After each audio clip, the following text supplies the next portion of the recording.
Hi കൂട്ടുകാരെ, ഇന്ന് നമുക്കൊരു ചിക്കൻ ദോശയും ചിക്കൻ പൊരിച്ചതും ആയാലോ. അല്ല, പൊരിച്ച കൊയ്യിൻ്റെ മണം വരുന്ന പോലെ. അപ്പോൾ ഇന്ന് ദോശ, ഇത് ഗോതമ്പ് മാവും പിന്നെ അരിമാവിൻ്റെ ദോശയും രണ്ടും കൂടെ മിക്സ് ചെയ്തതാട്ടോ. ഇത് കുറച്ച് ചിക്കൻ കറി ബാക്കി ഉണ്ടായിരുന്നു, ഞാൻ ഫ്രീസറിൽ വെച്ചതാണ്, തണുപ്പ് പോകാൻ എടുത്ത് വെച്ചതാണ്. അപ്പോൾ അതിൻ്റെ കൂടെ നമുക്ക് നല്ലൊരു കട്ടച്ചമ്മന്തി ആയാലോ. അപ്പോൾ നോക്കിയാലോ. അപ്പോൾ വാ, ഇത് നമ്മൾ വേസ്റ്റ് പഴയതൊന്നും കളയരുത്, പഴയതെന്നല്ല ബാക്കി വരുന്ന ഒന്നും കളയരുത്. നമ്മളത് വെറൈറ്റി ആയിട്ട് ഉണ്ടാക്കണം. കാന്താരി ഒരു 2-3 കറിവേപ്പില, എൻ്റെ കാന്താരി സ്റ്റോക്കിങ് ആട്ടോ അത്.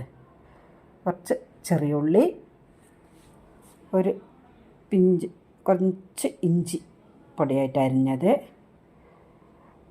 ഒരു കുഞ്ഞു കഷ്ണം മതി കേട്ടോ, അധികം വേണ്ട.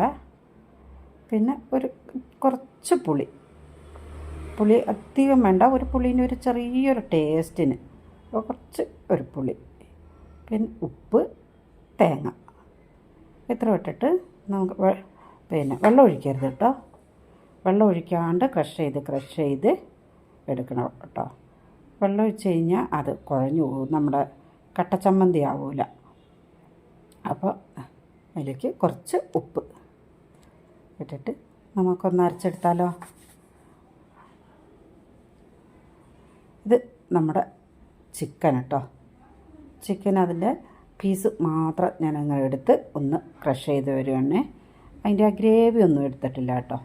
ഗ്രേവി അധികം ഇല്ല, ഞാൻ ഫ്രൈ ആയിട്ട് എടുത്തുകൊണ്ട് ഗ്രേവി അധികം ഇല്ല, അല്ല ഇത് മാത്രം നമ്മൾ ഒന്ന് ക്രഷ് ചെയ്തെടുക്കുക.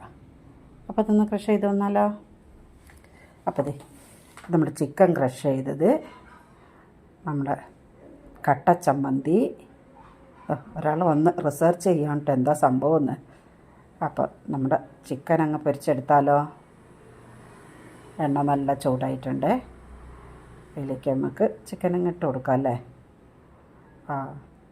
എനിക്ക് ചിക്കൻ എനിക്ക് പൊരിച്ചതാണ് ഇഷ്ടമുള്ളൂ, കറി വയ്ക്കുന്നതിനെ കഴിഞ്ഞും. അത് ലെഗ് പീസാണ്, പിന്നെ പറയുകയും വേണ്ട. അങ്ങനെ നമ്മുടെ ചിക്കൻ പൊരിച്ചെടുത്തിട്ടുണ്ട്. നമ്മുടെ ദോശയിലേക്ക് നമ്മൾ ചിക്കൻ ക്രഷ് ചെയ്തത് നടുക്ക് കുറച്ചിട്ട് കൊടുത്ത് നല്ല മറിച്ചെടുത്ത്, അതിൽ കുറച്ചൊരു ബീഫ് ഫ്രൈ ഉണ്ടായിരുന്നു കൂടെ ചൂടാക്കിയത് കേട്ടോ. അങ്ങനെ ചിക്കൻ കാലും ചിക്കൻ ദോശയും നമ്മുടെ കട്ടച്ചമ്മന്തി അടിപൊളിയാട്ടോ. എല്ലാവരും ഒന്ന് ട്രൈ ചെയ്ത് നോക്കണേ, നന്നായിട്ടുണ്ടാവും. ഞാൻ ഇത് പുട്ടിൻ്റെ കൂടെ ഇടും കേട്ടോ. പുട്ടുണ്ടാക്കുമ്പോൾ തേങ്ങ പീരേൻ്റെ കൂടെയും ചിക്കൻ ബാക്കി വന്നതും ചെയ്യാറുണ്ട്. അപ്പോൾ കഴിക്കാൻ വിളിച്ചതാണ്.